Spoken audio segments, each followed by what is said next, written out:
നമസ്കാരം. ഇന്ത്യൻ ജനാധിപത്യത്തിൻ്റെ നെടുന്തൂണായ തെരഞ്ഞെടുപ്പ്, അതിൽ നിയമസഭാ തെരഞ്ഞെടുപ്പ് പ്രക്രിയ 5 സംസ്ഥാനങ്ങളിൽ പൂർത്തിയായതോടെ രാജ്യം ഉറ്റുനോക്കുന്നത് വരാനിരിക്കുന്ന ഭരണമാറ്റത്തിൻ്റെ സൂചനകളിലേക്കാണ്. പശ്ചിമ ബംഗാളിലെ അവസാനഘട്ട വോട്ടെടുപ്പ് കൂടി അവസാനിച്ചതോടെയാണ് രാജ്യത്തെ പ്രധാന മാധ്യമങ്ങളും സർവേ ഏജൻസികളും വോട്ടർമാരുടെ മനസ്സ് തുറന്നു കാട്ടുന്ന എക്സിറ്റ് പോൾ ഫലങ്ങളുമായിട്ട് രംഗത്തെത്തിയത്.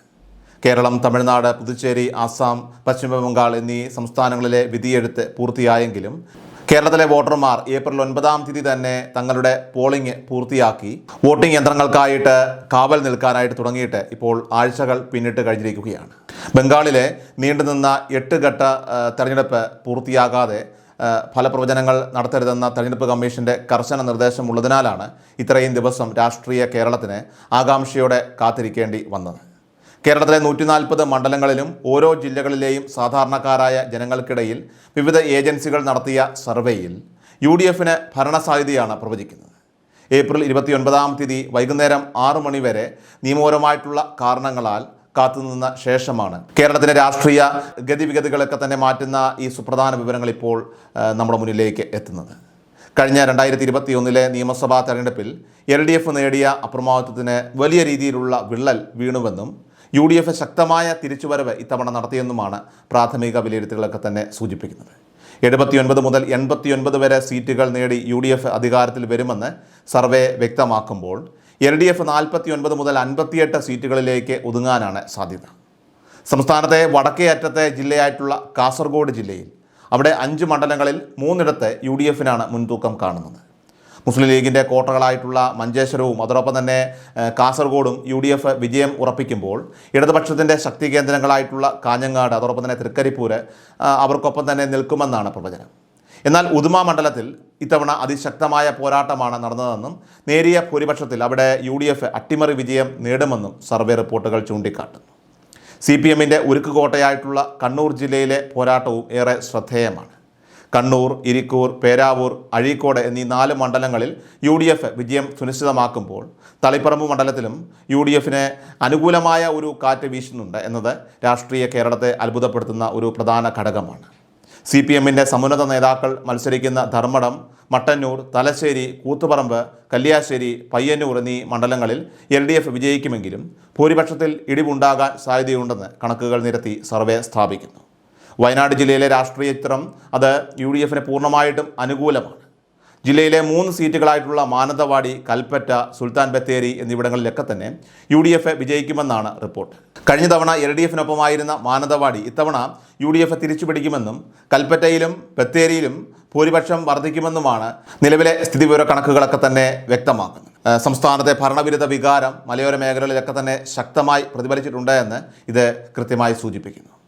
ഇനി കോഴിക്കോട് ജില്ലയിലാണ് ഇത്തവണ ഏറ്റവും വലിയ രാഷ്ട്രീയ അട്ടിമറികൾ നടക്കാൻ പോകുന്നത് എന്നാണ് എക്സിറ്റ് പോൾ ഫലങ്ങളൊക്കെ തന്നെ പ്രവചിക്കുന്നത്. കോഴിക്കോട് ജില്ലയിലെ 13 മണ്ഡലങ്ങളിൽ 8 മുതൽ 10 വരെ സീറ്റുകൾ അത് UDF പിടിച്ചെടുക്കുമെന്നാണ് സർവേ പറയുന്നത്. വടകര, കുറ്റിയാടി, നാദാപുരം, കൊയിലാണ്ടി, കോഴിക്കോട് സൗത്ത്, കൊടുവള്ളി, തിരുവമ്പാടി, കുന്നമംഗലം എന്നീ സീറ്റുകൾ UDFന് അനുകൂലമായിട്ട് മാറുന്നതിനൊപ്പം തന്നെ കോഴിക്കോട് നോർത്തിലും അതോടൊപ്പം തന്നെ പേരാമ്പ്രയിലും UDF സ്ഥാനാർത്ഥികളൊക്കെ തന്നെ കടുത്ത പോരാട്ടത്തിലൂടെ വിജയിച്ചു വരുമെന്നും സർവേ റിപ്പോർട്ടുകളൊക്കെ തന്നെ കൃത്യമായി അടിവരയിടുന്നു. ഇത് ജില്ലയിലെ LDFൻ്റെ പരമ്പരാഗത വോട്ട് ബാങ്കുകളിലുണ്ടായ വലിയ ചോർച്ചയെയാണ് ഇവിടെ കൃത്യമായി സൂചിപ്പിക്കുന്നത്. ഇനി മലപ്പുറം ജില്ലയിലാണെങ്കിൽ UDFൻ്റെ ആധിപത്യം ഇത്തവണ സമാനതകളില്ലാത്ത രീതിയിൽ വർദ്ധിക്കുമെന്നാണ് വിലയിരുത്തപ്പെടുന്നത്. ജില്ലയിലെ 16 മണ്ഡലങ്ങളിൽ 15 സീറ്റുകളും UDF ഉറപ്പിക്കുമ്പോഴും അവശേഷിക്കുന്ന തവനൂർ മണ്ഡലത്തിലും ഒരു അട്ടിമറി സാധ്യത സർവേ തള്ളിക്കളയുന്നില്ല. സർക്കാരിനെതിരെയുള്ള ശക്തമായിട്ടുള്ള ജനവികാരം അത് മലപ്പുറം ജില്ലയിൽ വലിയ രീതിയിലുള്ള തരംഗമായി തന്നെ ഇപ്പോൾ മാറിയിട്ടുണ്ട് എന്നാണ് സർവേ വിലയിരുത്തുന്നത്. പാലക്കാട് ജില്ലയിലെ സ്ഥിതി പരിശോധിച്ചാലും കഴിഞ്ഞ തവണത്തെ 2 സീറ്റുകളിൽ നിന്ന് UDF ഇത്തവണ 5 സീറ്റുകളിലേക്ക് ഉയരാനുള്ള സാധ്യതയുണ്ട്. പാലക്കാട് അതോടൊപ്പം തന്നെ മണ്ണാർക്കാട്, തൃത്താല, ചിറ്റൂർ എന്നീ മണ്ഡലങ്ങൾക്കൊപ്പം പട്ടാമ്പിയും UDF പക്ഷത്തേക്ക് ചായുമെന്നാണ് സൂചന. ഇനി തൃശ്ശൂരിലേക്ക് വരുമ്പോൾ തൃശ്ശൂർ ജില്ലയിൽ കഴിഞ്ഞ തവണ ഏകപക്ഷീയമായിരുന്ന LDF ആധിപത്യത്തിന് ഇത്തവണ UDF വെല്ലുവിളി ഉയർത്തുന്നുണ്ട്. നിലവിൽ ഒരു സീറ്റിൽ മാത്രം ഒതുങ്ങി നിൽക്കുന്ന UDF ഇത്തവണ തൃശ്ശൂർ, ചാലക്കുടി, മണലൂർ, ഇരിങ്ങാലക്കുട എന്നീ മണ്ഡലങ്ങൾ ഉറപ്പായിട്ടും പിടിച്ചെടുക്കുമെന്നാണ് റിപ്പോർട്ട്. ഗുരുവായൂർ മണ്ഡലത്തിലും UDF അട്ടിമറിക്ക് സാധ്യതയുള്ളപ്പോൾ വടക്കാഞ്ചേരി അതോടൊപ്പം തന്നെ കുന്നംകുളം, കൊടുങ്ങല്ലൂർ എന്നീ മണ്ഡലങ്ങളിൽ പ്രവചനാതീതമായിട്ടുള്ള പോരാട്ടമാണ് നടക്കുന്നത്. എറണാകുളം ജില്ലയിൽ UDF തങ്ങളുടെ ആധിപത്യം ഊട്ടിയുറപ്പിക്കുകയാണ്. ജില്ലയിലെ 14 സീറ്റുകളിൽ 11 സീറ്റുകളും തർക്കമില്ലാതെ UDF സ്വന്തമാക്കുമ്പോൾ കൊച്ചി, തൃപ്പൂണിത്തുറ, അതോടൊപ്പം തന്നെ കോതമംഗലം എന്നീ സീറ്റുകളിലൊക്കെ തന്നെ ഇഞ്ചോടിഞ്ച് പോരാട്ടമാണ് നടക്കുന്നത്. കോട്ടയം ജില്ലയിലാണെങ്കിൽ കേരള കോൺഗ്രസ് ഗ്രൂപ്പുകളുടെ രാഷ്ട്രീയ സമവാക്യങ്ങളൊക്കെ തന്നെ മാറിയത് അത് UDF കാര്യമായി ബാധിച്ചിട്ടില്ല എന്നാണ് എക്സിറ്റ് പോൾ ഫലങ്ങളൊക്കെ തന്നെ വ്യക്തമാക്കുന്നത്. കോട്ടയം, പുതുപ്പള്ളി, പൂഞ്ഞാർ, ചങ്ങനാശ്ശേരി, കടുത്തുരുത്തി എന്നീ 5 മണ്ഡലങ്ങൾ UDF നേടുമ്പോൾ പാലാ മണ്ഡലത്തിൽ കടുത്ത മത്സരമാണ് നടക്കുന്നത്. ഇടുക്കി ജില്ലയിലും UDF മുന്നേറ്റം വളരെ പ്രകടമാണ്. കഴിഞ്ഞ തവണത്തെ ദയനീയമായിട്ടുള്ള അവസ്ഥയിൽ നിന്നും മോചിതമായിട്ട് തൊടുപുഴ, ഇടുക്കി, പീരുമേട് എന്നീ മണ്ഡലങ്ങളൊക്കെ തന്നെ UDF പിടിച്ചെടുക്കും. ഉടുമ്പൻചോലയിലും ദേവികുളത്തും LDF മുൻതൂക്കം നിലനിർത്തുന്നുണ്ടെങ്കിലും പോരാട്ടം അവിടെയും അതിശക്തമാണ്. ഇനി പത്തനംതിട്ട ജില്ലയിലേക്ക് വന്നു കഴിഞ്ഞാൽ പത്തനംതിട്ട ജില്ലയിൽ കഴിഞ്ഞ തവണ നേരിട്ട ആ വലിയ പരാജയത്തിൽ നിന്നും UDF കൃത്യമായ ഒരു പാഠം ഉൾക്കൊണ്ടതായിട്ട് സർവേ ഫലങ്ങളൊക്കെ തന്നെ കാണിക്കുന്നുണ്ട്. ജില്ലയിൽ ഇത്തവണ പ്രധാനമായിട്ടും ആറന്മുളയിൽ മന്ത്രി വീണ ജോർജിന് ദയനീയ പരാജയം സംഭവിക്കുമെന്നതാണ് ശ്രദ്ധേയമായിട്ടുള്ള പ്രവചനം. അതായത് അടൂർ, തിരുവല്ല മണ്ഡലങ്ങളിലും UDF വിജയക്കൊടി പാറിക്കുമ്പോൾ റാന്നിയിൽ അതിശക്തമായ ത്രികോണ മത്സരത്തിനാണ് കളമൊരുങ്ങുന്നത്. ആലപ്പുഴയിൽ ഹരിപ്പാട് സീറ്റിന് പുറമെ അരൂർ, അമ്പലപ്പുഴ, കായംകുളം എന്നീ മണ്ഡലങ്ങളും UDF പിടിച്ചെടുക്കാനുള്ള സാധ്യതയുണ്ട്.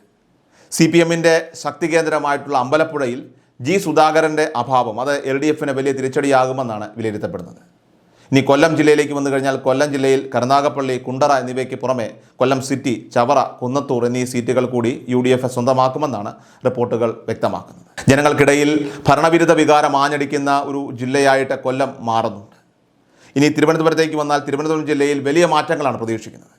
കഴിഞ്ഞ തവണ കോവളം മണ്ഡലത്തിൽ മാത്രം ഒതുങ്ങിയ UDF ഇത്തവണ തിരുവനന്തപുരം സെൻട്രൽ, അതോടൊപ്പം തന്നെ വട്ടിയൂർക്കാവ്, കോവളം, കാട്ടാക്കട, നെയ്യാറ്റിൻകര, അരുവിക്കര എന്നീ 6 മണ്ഡലങ്ങളിൽ വിജയം ഉറപ്പിക്കുന്നുണ്ട്. ഭരണഘടനയുടെയും അതോടൊപ്പം തന്നെ ജനാധിപത്യത്തിൻ്റെയും കാവൽക്കാരായിട്ട് ജനങ്ങൾ UDF കാണുന്നു എന്നതിൻ്റെ വ്യക്തമായിട്ടുള്ള സൂചനയാണിതെന്നും ഈ റിപ്പോർട്ടുകളൊക്കെ തന്നെ വ്യക്തമാക്കുന്നു. തലസ്ഥാന ജില്ലയായിട്ടുള്ള തിരുവനന്തപുരത്ത് 2 സീറ്റുകളിൽ BJP ശക്തമായ സ്വാധീനം ഉറപ്പിച്ചിട്ടുണ്ട് എന്നത് രാഷ്ട്രീയ കേരളം വളരെ ഗൗരവമായി തന്നെ കാണുകയാണ്. നേമം, കഴക്കൂട്ടം എന്നീ മണ്ഡലങ്ങളിൽ BJP സ്ഥാനാർത്ഥികൾ വിജയിച്ചു കയറാൻ സാധ്യതയുണ്ടെന്നാണ് എക്സിറ്റ് പോൾ ഫലങ്ങളൊക്കെ തന്നെ സൂചിപ്പിക്കുന്നത്. മറ്റെല്ലാ ജില്ലകളിലും BJP സ്വാധീനം കാര്യമായി പ്രകടമാകുന്നില്ല എങ്കിലും തിരുവനന്തപുരത്തെ ഈ ഒരു മുന്നേറ്റം അത് വരാനിരിക്കുന്ന രാഷ്ട്രീയ മാറ്റത്തിൻ്റെ ഒരു സൂചനയാണ്. വാമനപുരം പോലെയുള്ള മണ്ഡലങ്ങളിലൊക്കെ തന്നെ ത്രികോണ മത്സരം നടക്കുന്നതിനാൽ തന്നെ അന്തിമ ഫലം പ്രവചനാതീതമായിട്ട് ഇവിടെ തുടരുകയാണ്. ഇത്തരം മേഖലകളിലെ അടിയൊഴുക്കുകളൊക്കെ തന്നെ ആരെ തുണയ്ക്കുമെന്നത് തീർച്ചയായിട്ടും വോട്ടെണ്ണൽ ദിവസം മാത്രമേ കൃത്യമായി വ്യക്തമാവുകയുള്ളൂ. സർവേ ഫലങ്ങളൊക്കെ തന്നെ UDF അനുകൂലമാണെങ്കിലും പ്രതിപക്ഷ നേതാവ് VD സതീശൻ അവകാശപ്പെടുന്ന 100-ൽ പരം സീറ്റുകൾ എന്ന കണക്കിലേക്ക് UDF എത്താനുള്ള സാധ്യത കുറവാണെന്ന് പൊതുവെയുള്ള സർവേ ഫലങ്ങളൊക്കെ തന്നെ വിലയിരുത്തുന്നു. എങ്കിലും ഭരണമാറ്റം സുനിശ്ചിതമാക്കുന്ന ഭൂരിപക്ഷം UDF ലഭിക്കുമെന്ന കാര്യത്തിൽ തർക്കമില്ല. 2021 ജനവിധിയിൽ നിന്ന് വ്യത്യസ്തമായിട്ട് വോട്ടർമാർ UDF വിശ്വസിച്ചിരിക്കുന്നു എന്നാണ് എല്ലാ ജില്ലകളിൽ നിന്നുള്ള ലഭിക്കുന്ന വിവരങ്ങളൊക്കെ തന്നെ കൃത്യമായി വ്യക്തമാക്കുന്നത്. ഓരോ ജില്ലയിലും നടത്തിയ ശാസ്ത്രീയപരമായിട്ടുള്ള വിവിധ സർവേകളും നിഷ്പക്ഷരായിട്ടുള്ള ആളുകളിൽ നിന്ന് ശേഖരിച്ച വിവിധ അഭിപ്രായങ്ങളുമൊക്കെ തന്നെയാണ് ഈ ഒരു വലിയ മുന്നേറ്റത്തിൻ്റെ ശരിവെക്കുന്നത്. കേരളത്തിൻ്റെ വികസനവും ക്രമസമാധാനവും തൊഴിലില്ലായ്മയും ഒക്കെ തന്നെ അടക്കമുള്ള വിഷയങ്ങൾ ഈ തെരഞ്ഞെടുപ്പിൽ പ്രധാനപ്പെട്ട ചർച്ചാ വിഷയങ്ങളായി മാറിയിട്ടുണ്ട്. പ്രത്യേകിച്ചും യുവാക്കൾക്കിടയിൽ സർക്കാരിനെതിരെയുള്ള അമർഷം UDF ഗുണകരമായിട്ട് മാറിയെന്നാണ് പൊതുവെയുള്ള വിലയിരുത്തൽ.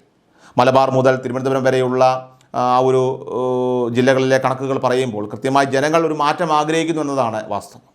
ഈ ആഗ്രഹത്തിൻ്റെ പ്രതിഫലനമാണ് 79 മുതൽ 89 വരെ സീറ്റുകൾ UDF ലഭിക്കുമെന്ന പ്രവചനത്തിന് ആധാരമായിട്ട് നിലകൊള്ളുന്നത്. LDF കോട്ടകളിൽ പോലും ഇത്തവണ വലിയ രീതിയിലുള്ള വിള്ളലുകൾ വീണിട്ടുണ്ട് എന്നത് ഗൗരവകരമാണ് എന്നത് ഇവിടെ സൂചിപ്പിക്കുന്നു. തെരഞ്ഞെടുപ്പ് കമ്മീഷന്റെ കർശന നിർദ്ദേശങ്ങളൊക്കെ തന്നെ പാലിച്ചുകൊണ്ട് കൃത്യമായ സമയം വരെ കാത്തിരുന്ന ശേഷമാണ് ഇത്തരം വിവരങ്ങളൊക്കെ തന്നെ ഇപ്പോൾ പുറത്തു വരുന്നത്. നിയമപരമായിട്ടുള്ള സാധുത ഉറപ്പാക്കുന്നതിനും അതോടൊപ്പം തന്നെ ഇന്ത്യൻ തെരഞ്ഞെടുപ്പ് പ്രക്രിയയുടെ പവിത്രത കാത്തുസൂക്ഷിക്കുന്നതിന് വേണ്ടിയിട്ടാണ് ഇത്രയും ദിവസങ്ങളൊക്കെ തന്നെ ഈ പ്രവചനങ്ങൾ പുറത്തു വരാതെ മാറി നിന്നത്. മെയ് 4-ാം തീയതി പെട്ടി തുറക്കുമ്പോൾ തീർച്ചയായിട്ടും കേരളത്തിൻ്റെ ഭാവി എന്താകുമെന്ന് കാണാൻ ലോകമെമ്പാടുമുള്ള മലയാളികൾ ഇപ്പോൾ ഏറെ ആകാംക്ഷയോടെ കാത്തിരിക്കുകയാണ്. കേരളത്തിൻ്റെ രാഷ്ട്രീയ ചരിത്രത്തിൽ 10 വർഷത്തിന് ശേഷം ഒരു ഭരണമാറ്റം എന്ന സ്വപ്നം അത് UDF യാഥാർത്ഥ്യമാക്കുമെന്നാണ് എക്സിറ്റ് പോൾ ഫലങ്ങളൊക്കെ തന്നെ പറയുന്നത്. അന്തിമമായിട്ട് നമ്മൾ ചർച്ച ചെയ്യുമ്പോൾ പ്രധാനമായിട്ടും എക്സിറ്റ് പോൾ ഫലങ്ങൾ കേവലം പ്രവചനങ്ങൾ മാത്രമാണ്.